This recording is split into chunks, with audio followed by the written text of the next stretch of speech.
नमस्कार दोस्तों, मैं पुलकित गर्ग और आज हम चर्चा करने जा रहे हैं चंपाकम दोराइजन केस के बारे में। जैसा कि हम जानते हैं कि हमारे सुप्रीम कोर्ट द्वारा समय समय पर अनेक ऐसे इम्पोर्टेंट डिसीज़न दिए जाते हैं जो हमारे इंडियन पॉलिटी में एक महत्वपूर्ण स्थान रखते हैं और इसी प्रकार के निर्णयों में एक था चंपाकम दोराइजन केस। चंपाकम दोराइजन नाम की एक लड़की थी जिसने मेडिकल कॉलेज में एक एंट्रेंस टेस्ट दिया था और उसका स्कोर भी काफ़ी अच्छा रहा, परंतु उसने देखा कि उससे कम स्कोर वालों का एडमिशन हो गया, किंतु उसको एडमिशन प्राप्त करने में सफलता नहीं मिली। तो इसके पीछे का जो मूल कारण था वो था communal government order. Communal government order 1927 में मद्रास गवर्नमेंट द्वारा जारी किया गया, जिसमें मेडिकल कॉलेजेस में जो कास्ट बेस या कम्युनिटी बेस के आधार पर सीटों का कोटा निर्धारित कर दिया गया और इसी कारण चंपाकम दोराइजन, जो कि एक ब्राह्मण गर्ल थी, उसको एडमिशन प्राप्त नहीं हो सका। तो जो चंपाकम दोराइजन थी, इसने राइट टू इक्वालिटी का हवाला देते हुए सुप्रीम कोर्ट में इसे जो कम्युनल ऑर्डर था मद्रास गवर्नमेंट का, इसे चैलेंज किया। जो मद्रास गवर्नमेंट थी, इसने अपना पक्ष रखते हुए कहा कि जो हमारे संविधान में डीपीएसपी है, उसके तहत आर्टिकल 46 में यह प्रावधान, सरकार को यह निर्देश दिया गया है कि जो बैकवर्ड क्लासेस है उसके लिए विशेष प्रावधान सरकार द्वारा किए जाने चाहिए।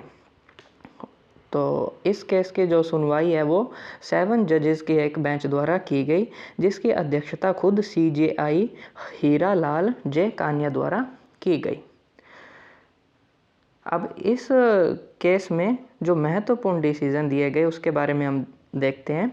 इसमें सरकार, जो सुप्रीम कोर्ट ने मद्रास गवर्नमेंट का जो कम्युनल गवर्नमेंट ऑर्डर था उसको अनकॉन्स्टिट्यूशनल डिक्लेयर कर दिया गया, क्योंकि यह जो आर्टिकल 15 क्लोज 1 और आर्टिकल 29 क्लोज 2 के तहत राइट टू इक्वालिटी दी गई है उसका उल्लंघन करता है।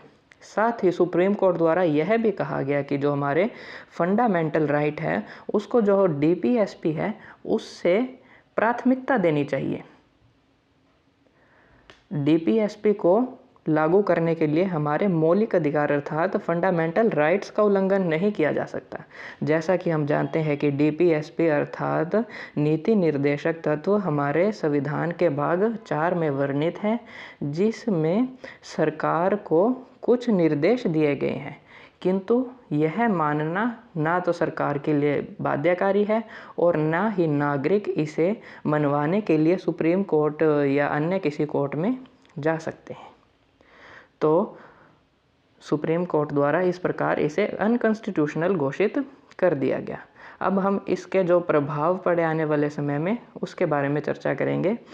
इसका प्रभाव हमें फर्स्ट कॉन्स्टिट्यूशनल अमेंडमेंट में देखने को मिला, जिसमें आर्टिकल 15 में क्लोज 4 को इंसर्ट कर दिया गया। इसमें सरकार को यह पावर दी गई कि सरकार एजुकेशनल बैकवर्ड जो क्लासेस है उनके एडवांसमेंट यानी उनके शैक्षणिक हितों की पूर्ति के लिए सकारात्मक कानूनों का निर्माण कर सकती है और इसे किसी भी प्रकार से राइट टू इक्वालिटी का उल्लंघन नहीं माना जाएगा। तो इस प्रकार हम जो कास्ट बेस्ड जो रिजर्वेशन देखते हैं उसकी शुरुआत हम इस फर्स्ट कॉन्स्टिट्यूशनल अमेंडमेंट में हम देख सकते हैं। और फर्स्ट कॉन्स्टिट्यूशनल अमेंडमेंट के बारे में अन्य महत्वपूर्ण जो बातें हैं कि यह इंटरिम पार्लियामेंट द्वारा पारित किया गया।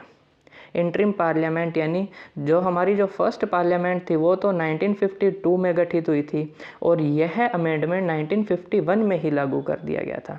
1951 में जो हमारी तत्कालीन संविधान सभा थी, जो कॉन्स्टिट्यूशन असेंबली थी, जिसका कार्य कॉन्स्टिट्यूशन का निर्माण करना था, उसको ही एक बार इंटरिम पार्लियामेंट का रूप दे दिया गया था जब तक हमारी प्रथम पार्लियामेंट का निर्माण नहीं हो जाता। और इसी इंटरिम पार्लियामेंट के द्वारा ही फर्स्ट कॉन्स्टिट्यूशनल अमेंडमेंट किया गया।